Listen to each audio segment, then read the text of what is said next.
The role of transportation in the economic, political and social development of any nation is strategic, as developments in all the sectors of the economy depend on the efficient performance of the transport system. When we came on board, Mr. President told us, under the transformation program, that all sectors that were hitherto jinxed must be brought back to life. He specifically charged us to ensure that we deliver results, and Nigerians must practically see these deliveries. Transportation sector is one of the sectors that this government has done really very well.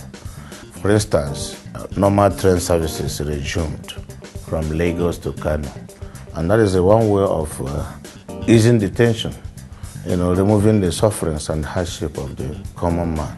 You will agree that when you're building a new house or you're constructing a building, it takes quite a long time to do the foundation.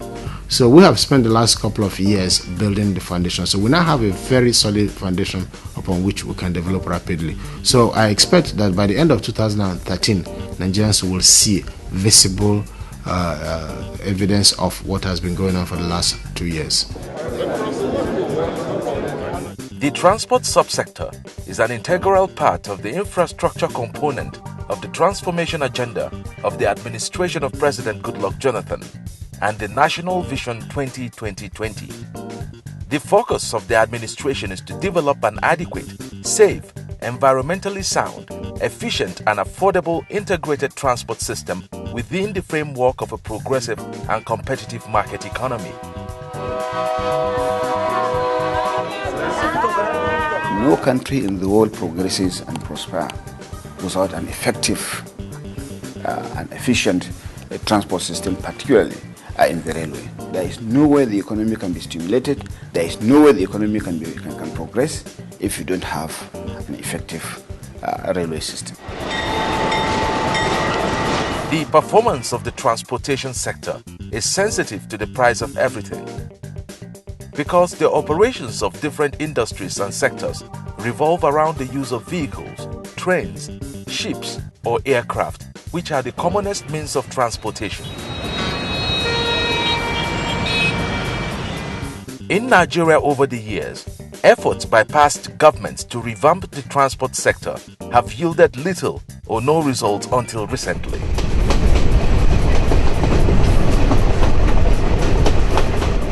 The Jonathan administration in the past 1 year embarked on the completion and galvanization of existing transportation projects to enable regional integration and boost productivity.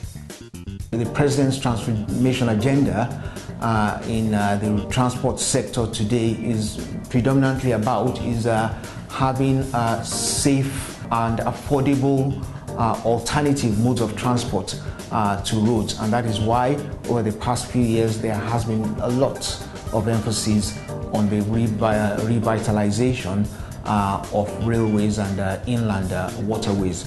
The inland waterways transport, now what we are trying to do is to queue it alongside other transport modes so that there will be interchange of transport. Nigeria is blessed with so much of water channels that we can, in our own estimation, be able to capture almost 28 states of this country, so inland water transportation.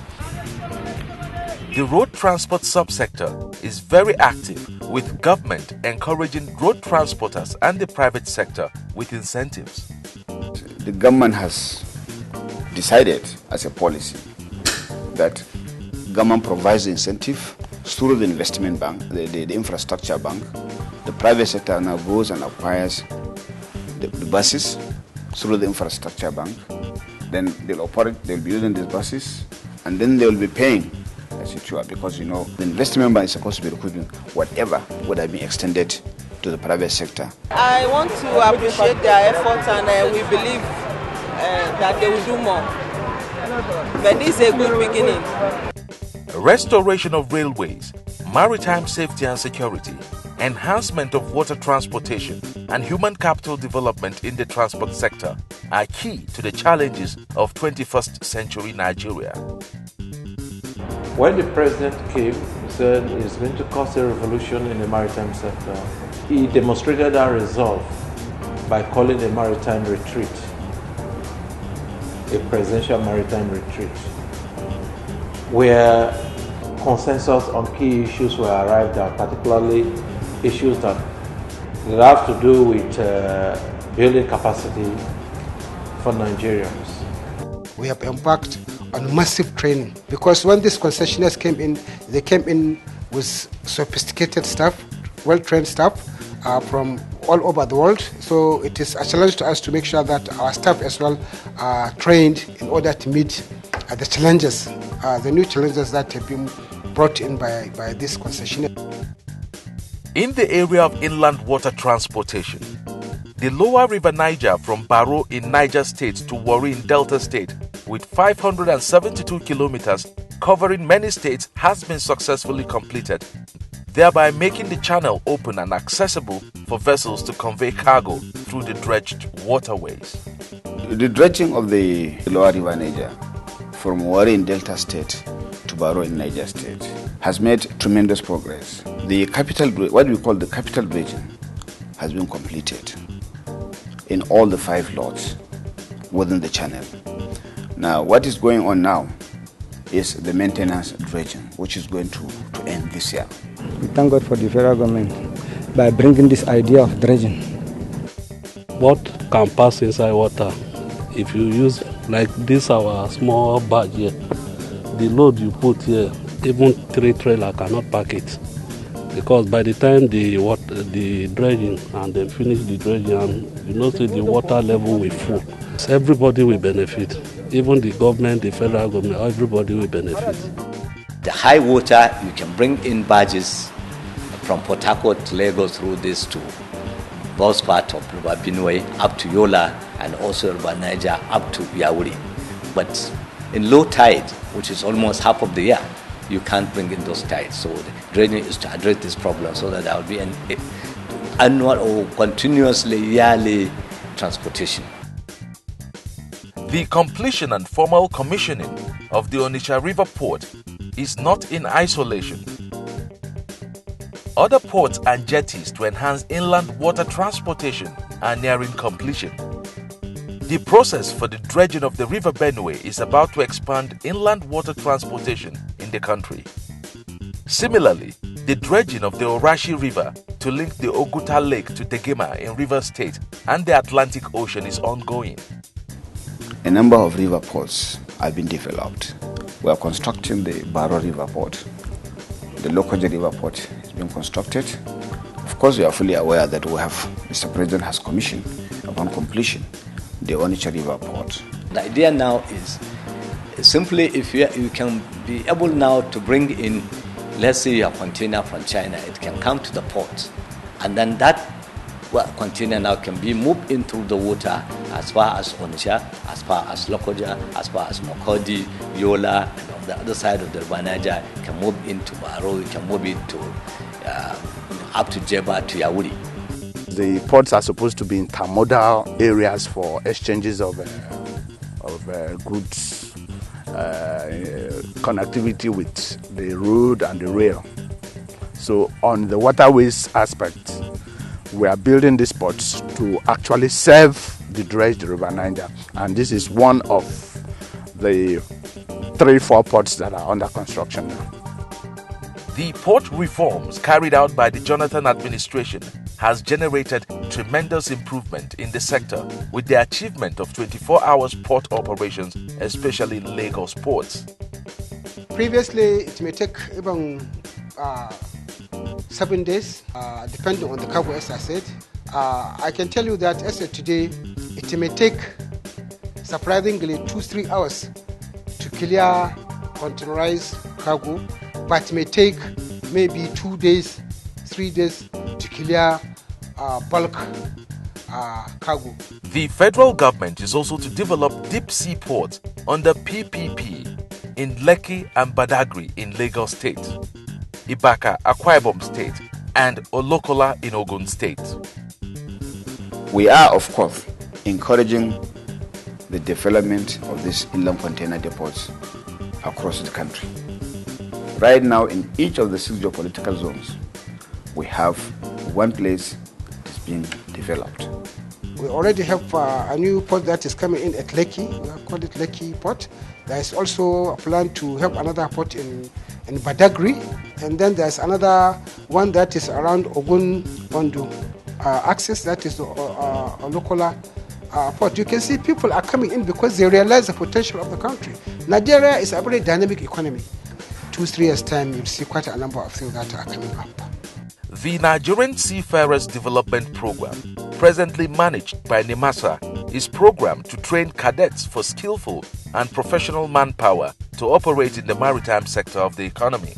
Last year, precisely December, we sent out 525 Nigerians to abroad. We sent them abroad to maritime universities to learn, to study fields in the maritime sector.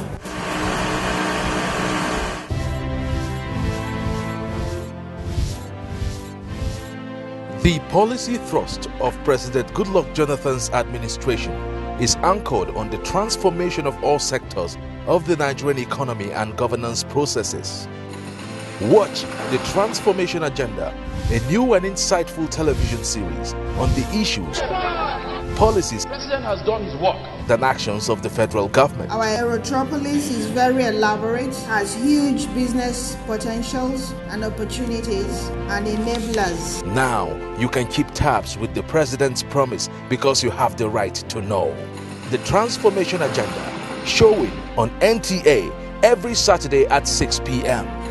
The Transformation Agenda, keeping the record straight and promoting accountability. The Transformation Agenda is brought to you by Neighbor to Neighbor.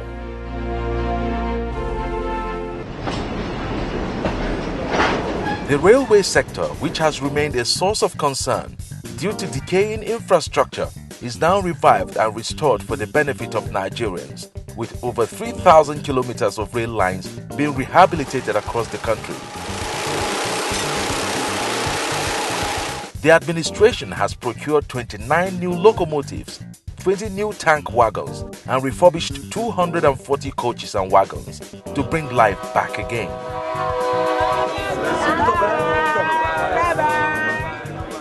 Of course, you are quite aware that for more than decades, Nigerians have not seen these railways back on track.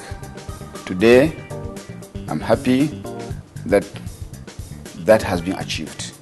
The masses of Nigerians will now have the opportunity to travel again from Lagos to Kano and Kano back to Lagos unstopped. And that will relieve the pressure we are facing on our roads, particularly between the north and south. This is already being achieved. This should be extended to as many places as the government desires. It is our will, it is our desire to actually enjoy it also. That is one of the most important areas where the government of the present government of Jonathan is doing a lot. It has been left without anybody caring about it for many years, but now we can see some improvement.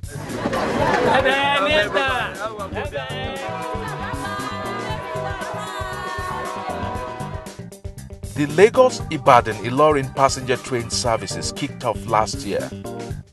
There are intercity passenger train services in Minna, Kaduna route, Kaduna-Kano route, and Kano-Nguru route, while intra-city service is operational in Lagos, Kaduna, and Kano states. This is a demonstration of the seriousness and effectiveness of the transformation agenda. Today, we're in a position where we're not only moving passengers on a daily basis, in certain areas like Lagos, Kaduna, but we've actually now commenced long-haul passenger traffic from Lagos to Kano on a weekly basis. Just last week, we commenced and we introduced another service pattern from Offa all the way to Kano. But mo de wo mo wo lole mo tún wọ padà, so kò sí problem kankan fún mi nínú rẹ̀. Mo de so ka ìlọyà tàlàáfíà so ìrànlọ́wọ́ ìtafẹ́ ni pé kó mọ̀mọ́ ẹyọ kan ò tó kán túbọ̀ bá wa wá sí kó tó méjì mẹ́ta fún àwa tá à ń ṣàjàpá kó wà ká máa rí wọn lọ rí wọn bọ̀. For you to transport yourself now to Lagos, what you are supposed to pay is 1,900 only, which is very affordable. At the same time, the risk is very less. Muna hawa jirgin nan yau da kullum mu alhamdulillah mu bamu taba ganin wani matsala da ta faru ba. Kuma hakika jirgi ya fi mota domin jirgi ba wani magana hatsari, ba magana wani magana faduwa, ba magana wani dauki ma kudinka, ba magana kuma ba barawo ko dai a cikin jirgin nan. Tafiyar jirgi tana ci gaba kuma alhamdulillah mun ji dadin wannan gwamnati da aka gyara mana tafarkin jirgin kasa kuma ana kan niyyar za a gyara. There are excursion and freight train services in some parts of the southwest, while arrangements for the kickoff of such nationwide services have been concluded. Let me say that the train service we're running today is one which is predominantly designed for freight movement, and what we stand to benefit from the Lagos to Kano and Port Harcourt to Maiduguri narrow gauge line rehabilitation is the migration of freight from road to rail, thereby making our roads safer and faster. Transportation sector is one of the things that move the country forward. If it could be added fully, the whole country nationwide, I think it will be able to solve most of the problem in transportation we have. It helps in reducing the cost of materials because only car transportation makes everything to be too expensive. But once we have the rail line, the road, and then the seaway, then it will be able to make things normal, to create job opportunities for our small graduates. Since the government is trying to wake it up, to make it fine for the masses, it's cheaper, number one. Number two, it's safer. Number three, you can load whatever you can load in the rail system down to the north without having much money, no cost. With the rehabilitation of Akeri Bridge in Niger State, the Lagos-Kano train service has commenced, while rehabilitation works have started for the restoration of Port Harcourt-Maiduguri rail service. We are intensifying efforts to ensure the completion of the rehabilitation of the Eastern Corridor, which springs from Port Harcourt, Aba, Umuahia, Enugu, Makadi, Lafia, Kuru, Jos, Bauchi, Gombe to Maiduguri. That is in progress, and we hope that before the end of the year, that equally will be open. Instead of putting cows in trailer to move from Kano to Lagos, you are now putting cows on the train, and instead of spending 3-4 days on the road by trailers, you can now do it in less than 24 hours.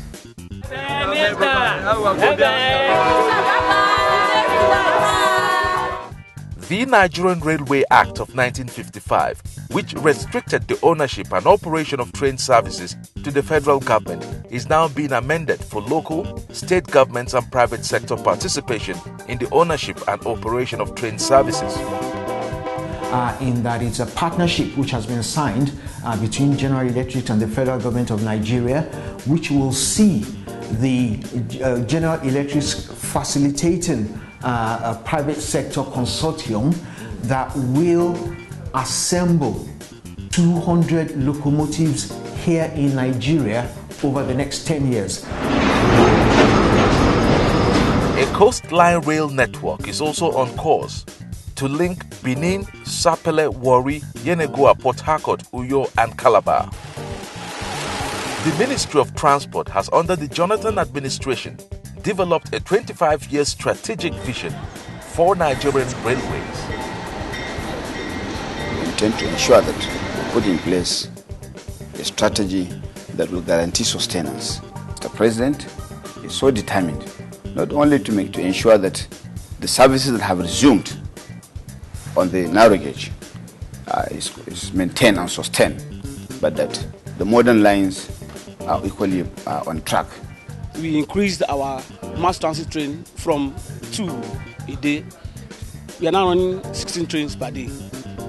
And in a day, we carry about 14,000 passengers. The Lagos to Kano train, we have the fully air-conditioned sleeper and seater. So also the Lagos to Ilorin train. It's cheaper and it's faster because that will also enable me to avoid the traffic logjam on the highway from here to Ijoko. There's only one aspect I want them to improve upon, that is making provision for a broader one, so that we accommodate the diverse numbers of passengers. In fact, on daily basis, we have mass movement of railway, both to and from Agbado or Ijoko. So I think I need to comment them on that.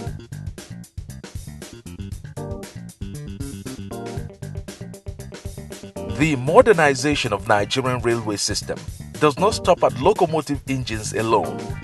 The administration is already conducting feasibility studies of constructing additional railway corridors for speed trains that will link Lagos to Kano, Kaduna to Abuja up to Warri, Port Harcourt to Bauchi, Lagos through Benin to Enugu, Ibadan to Akure, Ajaokuta to Otukpo, and Minna through Abuja to Lafia with world-class stations and terminals. This will ensure all states of Nigeria are linked by speed trains in a few years. We are carrying out feasibility studies for the development, as it were, of the Abuja-Lagos high speed. The trains can move from Lagos to Abuja in less than 4 hours, maximum of 3.5 hours. It is going to be the type you have in China, you have in Europe, you have in America, in other developed world. The government is actually carrying out the construction of brand new standard gauge lines. These are the lines that will end up competing with the air transportation. Today we have Abuja to Kaduna going on. It's about 40% complete. With the present level of funding which the President's agenda has put in place, i.e. through the SURP, we're very confident that Abuja to Kaduna will probably be fully on stream in 2014. It is good the Jonathan administration has started this. It will be better if we can create a policy that whoever comes after Jonathan should not tamper with this, should rather increase the progress of this railway. Most of the areas I've visited within the last few months, I can see that a lot of work is going on, and that is an indication that the transformation agenda of the federal government is ongoing. Transformation agenda is very real. I am very confident that when all these initiatives come fully on stream, that Nigerians will look back and say, wow, how did they do it? Modern technology and equipment will be deployed in this integrated rail network, which will have long-distance fiber optic links across cities and major train stations. Indeed, the nation's transport sector is undergoing serious overhauling and upgrading in accordance with President Jonathan's transformation agenda. Mr. President said, look, we must achieve this. We must put this as one of our priorities. It is a necessary priority. Mr. President is concentrating on power, he's concentrating on transport, concentrating on education, on healthcare delivery, and many other sectors of the economy. And we are making progress. We want to refocus Nigeria to make sure that basic infrastructure is provided. The environment is created for private investment, both within and direct foreign investment, so that jobs will be created.